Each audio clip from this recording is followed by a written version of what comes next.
I had a purpose. I wanted to be one of the best basketball players to ever play. And anything else that was outside of that lane, I didn't have time for. There's a quote from one of my English teachers at Lower Merion named Mr. Fisk. He had a great quote that said, "Rest at the end, not in the middle."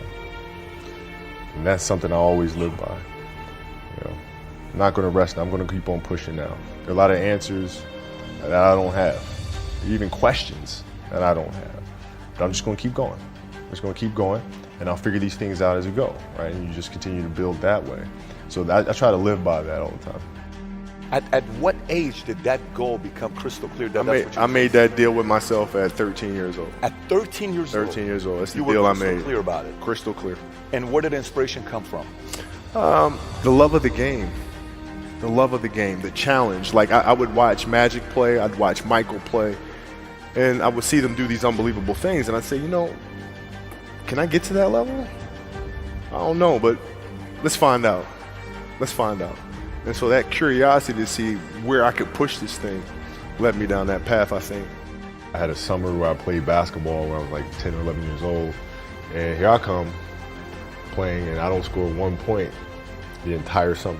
Not a free throw, nothing, not a lucky shot, not a breakaway layup, 0 points. And I remember crying about it and being upset about it. And my father just gave me a hug and said, "Listen, whether you score 0 or score 60, I'm gonna love you no matter what." Wow. Now that is the most important thing that you can say to a child. Because from there, I was like, okay, that gives me all the confidence in the world to fail. I have the security there. But to hell with that, I'm scoring 60. And from there, I just went to work. And I stayed with it. I kept practicing. I think that's when the idea of understanding a long-term view became important. Because I wasn't going to catch these kids in a week. I wasn't going to catch them in a year.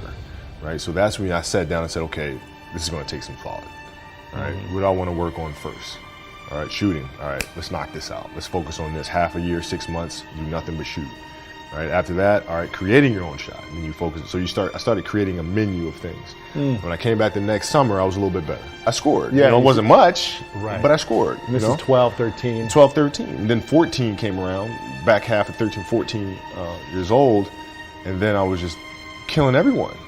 And it happened in 2 years. And I wasn't expecting it to happen in 2 years, but it did, because what I had to do was work on the basics and the fundamentals. Well, they relied on their athleticism and their natural ability. And because I stick to the fundamentals, it just caught up to them. And then my body, you know, my knees stopped hurting. I grew into my frame, and then it was game over. Wow. Were you always competitive from the day you were born? You were super competitive? Competitive with things that I participate in. So I'll put it to you this way. So like, you know, basketball for me was the most important thing.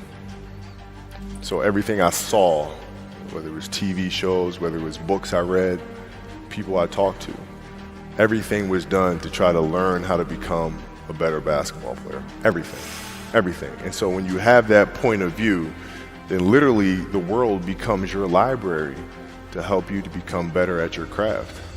So at 13 years old, I had a I had a kill list. And so, you know, they used to do these rankings. It was Street and Smith basketball rankings.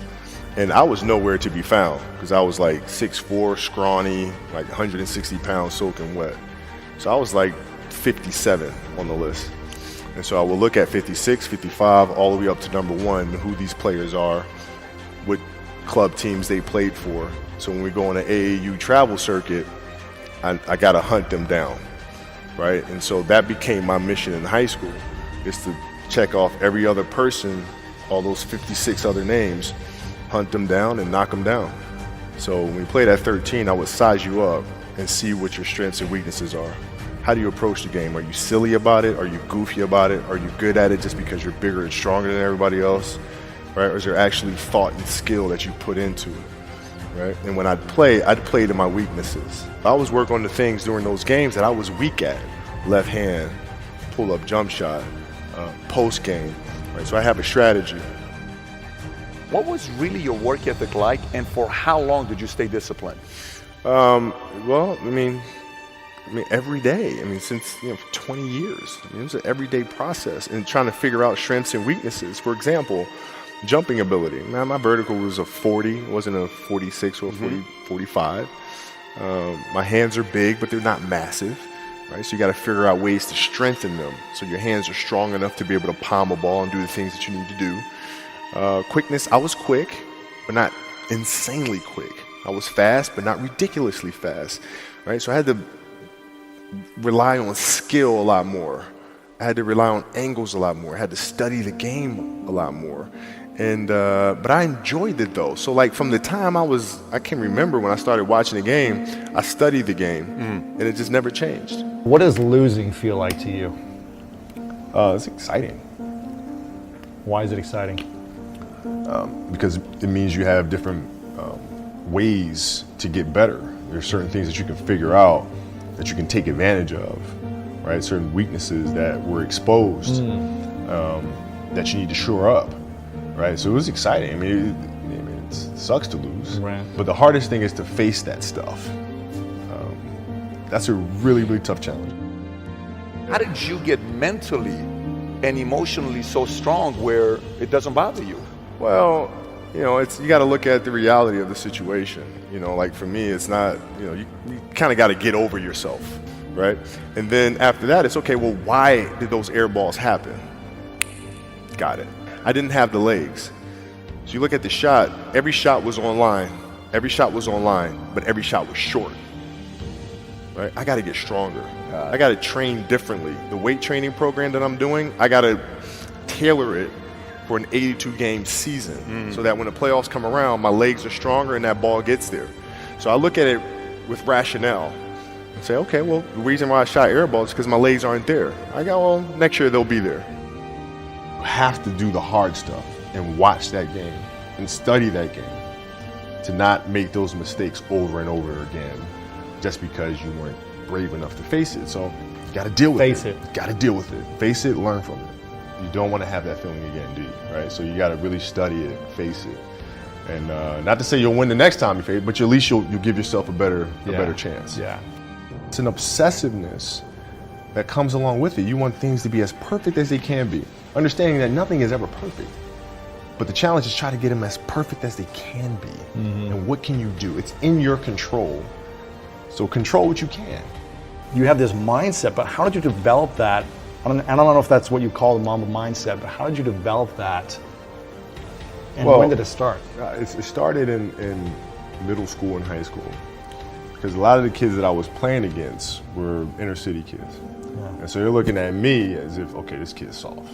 They felt like they could try to be physical or try to intimidate me and do all this other stuff, which they couldn't, right? But now I'm saying, okay, well, you're trying to attack me. How am I going to attack you?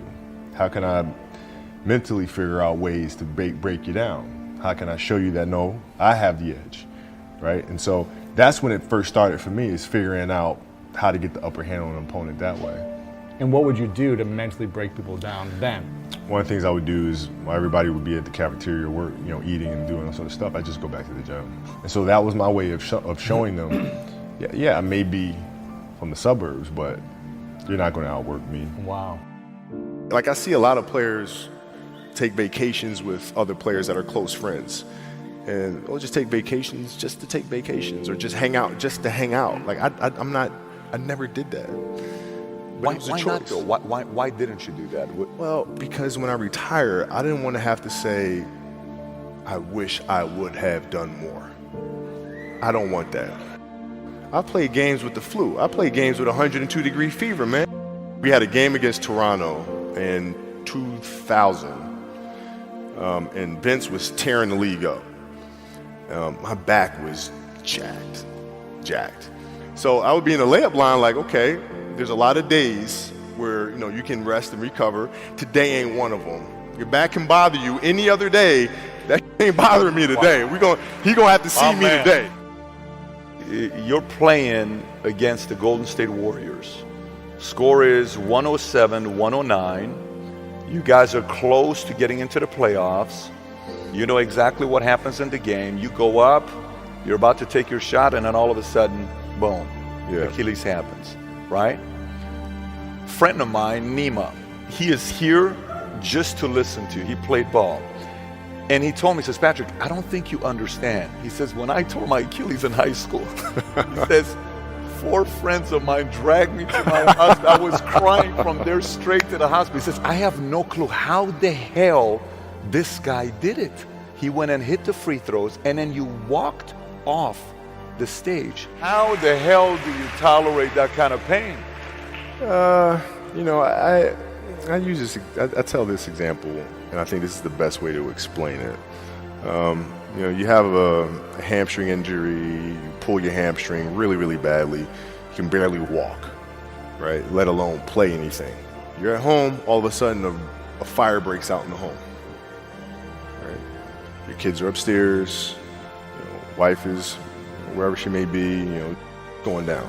I'm willing to bet that you're going to forget about your hamstring, you're going to sprint upstairs, you're going to grab your kids, you'll make sure your wife's good, you're getting out of that house. And the reason is because the lives of your family are more important than the injury of your hamstring. And so when the game is more important than the injury itself, you don't feel that injury. Not at that time. Went in the trainer's room, my kids are in there, and you know, they're looking at you and stuff, and I'm looking at them, and I'm like, you know, it's all right, Dad's gonna be all right. It'll be fine. It'll be all right. It'll be all right. It'll be all right. As a parent, you gotta set the example. You gotta set the example. This is another obstacle. This obstacle cannot define me. It's not gonna cripple me. It's not gonna be responsible for me stepping away for the game that I love. I'm gonna step away on my own terms. And that's when the decision was made that, you know what, I'm doing it. You gotta lead by example. As parents, you gotta lead by example. If you want your kids to do whatever it is they want to accomplish in life, you have to show them. You gotta show them. The definition of greatness is to inspire the people next to you. I think that's what greatness is or should be. It's not something that lives and dies with one person. It's how can you inspire a person to then in turn inspire another person that then inspires another person. And that's how you create something that I think lasts forever. Yeah. And I think that's our challenge as people, is to figure out how our story can impact others and motivate them in a way to create their own greatness.